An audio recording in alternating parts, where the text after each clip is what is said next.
وللاقتراب من المشهد في ميدان التحرير مشاهدينا بعد أداء الوزراء الجدد اليمين الدستورية ينضم إلينا موفدنا أحمد هندي. أحمد، بداية كيف هو حال المعتصمين في ميدان التحرير الآن بعد أنباء التشكيل الوزاري وتكليفات المشير طنطاوي؟ أحمد.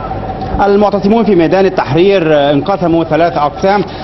الأقلية منهم مؤيدة تماما للتغيير الوزاري الجديد وتبحث وهي الفئة التي تبحث عن الاستقرار وهم العدد الأقل. هناك من يوافق مع التحفظ معتمدا على تكليفات المشير طنطاوي، خاصة الجزء هو الجزء الخاص بالبحث عن الفاسدين والوقوف ضد الفساد والمفسدين ومساعدة الهيئات القضائية في الانتهاء من هذا الموضوع. الجزء الثالث وهو أتحدث عن أغلبية قليلة رغم قلة العدد الموجودة في ميدان التحرير، لكن الأغلبية هنا تتحدث عن رفض للتشكيل الوزاري الجديد. معنا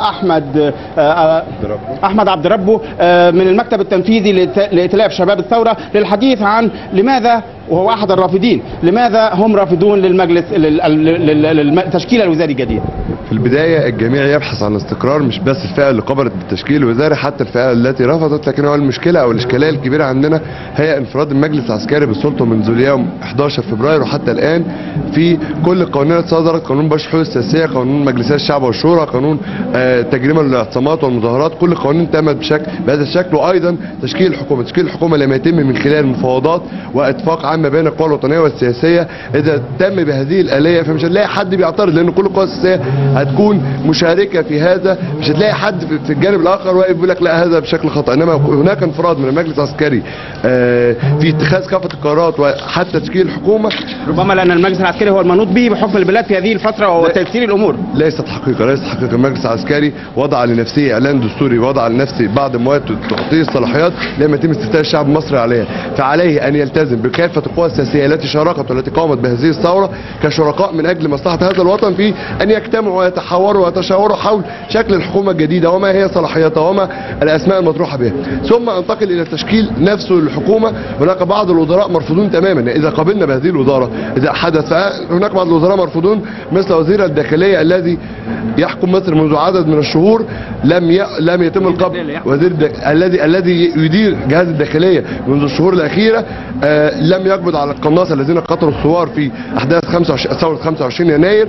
هناك عدد كبير من الضباط لم يتم إيقافهم عن العمل على الرغم من أنهم متورطون في قتل المتظاهرين ومحاولين التحقيق، على الرغم أنه المادة 53 من قانون الشرطة تنص له أو تتيح له إيقاف هؤلاء الضباط طالما محاولون للتحقيق أو لدى حواليهم شبهات في قتل الضباط. جميع الضباط المتهمون في هذا الشأن تم مؤخرا تحويلهم إلى أو نقلهم إلى ديوان وزارة الداخلية للعمل دون حتى يصدر أحكام بشأنهم. اولا حضرتك قلت للعمل ليس ايقاف على العمل، لم يصدر قضاء محكمة قضائية بعد. لا، لكن هم محاولين للتحقيق والماده 53 تتيح لهذا الوزير ان يوقفهم على العمل. هو ما عملش ده. انا بتكلم بمواد قانونيه داخل قانون الشرطه الذي يحكم به وزاره الداخليه. ده واحد. احداث 29 يونيو لما كان في اهالي الشهداء والاحداث اللي حصلت وزاره الداخليه ثم انتقلت هنا الى ميدان التحرير وجه مجموعات من الامن المركزي ضربت ناس وهجمتهم وشتمتهم واصيب اكثر من 1400 مواطن مصري تحت عين هذا الوزير. عليه الوزير لابد كانهم مجموعات من وزاره الداخليه طبعا امن المركزي ومصورين ووزاره الداخليه لم تنكر هذا، بس تحججت بانهم مجموعه بلطجيه. لا يمكن ان في مجموعه بلطجيه يصاب منهم 1400 مواطن. على رغم اخر من الوزراء وزير العدل الذي برضه تباطأ في محاكمة النظام السابق وتباطأ في حالات محاكمة النظام السابق قد لا يشعر بها المواطن البسيط على أنها ستؤتي له بالخير، لكن الحقيقة أنه إذا تم محاكمة الفاسدين سيخاف أيضا الفاسدين الذي يعيدون القارة الآن. هناك بقايا النظام القديم بيعودوا بناء انفسهم من جديد. من القضاء امام النائب العام هو الذي يحيل الى الجهات القضائيه. بالاضافه للنائب العام، النائب العام لم ياخذ اي خطوه ايجابيه الى الان. عدد كبير من الوزراء بيخرجون، التحقيقات لم تتم على التهم الحقيقيه. معظم التهم تهم منتهى السهوله يخرج منها المتهم براءه. هي دي التهم اللي اتوجهت. يعني خليني اكلمك عن تهمه بخصوص الرئيس المخلوع مبارك. هناك الدستور 71 الذي حلف عليه اليمين مبارك، الماده 85 تنص على تشكيل محكمه خاصه لمحاكمه رئيس الجمهوريه في حاله الخيانه العظمى.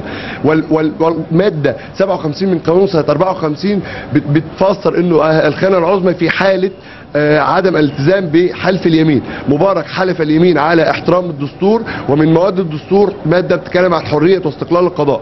لما يخرج وزير العدل السابق محمود ابو الليل يتكلم عنه مبارك اجبره في 2005 على تحويل عدد من القضاة للتحقيق بسبب ان هم طلعوا تقارير عن تزوير الانتخابات في 2005 وان هم بيتكلموا عن حريه واستقلال القضاء. هذا خرق الماده الدستوريه وهذه خيانه عظمى. هذه في تحقيقات تدور مع الرئيس المخلوع تدور معه اذا ثبت ربما سيتم تحويله الى بهذه التهمه. هذه التهمه لم يتم فيها التحقيق، لم تثبت بعد، وتكلمت فيها مع احد جنرالات القيادات المجلس العسكري وهو اللواء محمود العصار ولم نصل لنتيجه. هناك تباطؤ في العمل من قبل الجهات التنفيذيه بالدوله منذ 11 فبراير وحتى الان. نحن ايضا نريد الاستقرار وعجل الانتاج ان تستمر، لكن نريد تطهير البلاد من المؤسسات الفاسده او من الاشخاص الفاسدين داخل هؤلاء المؤسسات. كنا نتمنى ونرجو منذ الثوره تشكيل حكومه انقاذ وطني تنقل مصر في هذه المرحله الانتقاليه من بلد كافه مؤسساتها بشكل كامل تعتبر فاسده الى بلد مطهره بشكل جميعنا ان هذه حكومات تسير الى ان يتم الانتخابات، مجلس الشعب والشورى ثم انتخابات الرئاسه ثم تعود البلد الى طبيعتها. نعم. هذه الفتره موفدنا الى ميدان التحرير احمد هندي، شكرا جزيلا لك ولضيفك الكريم. شكرا لك.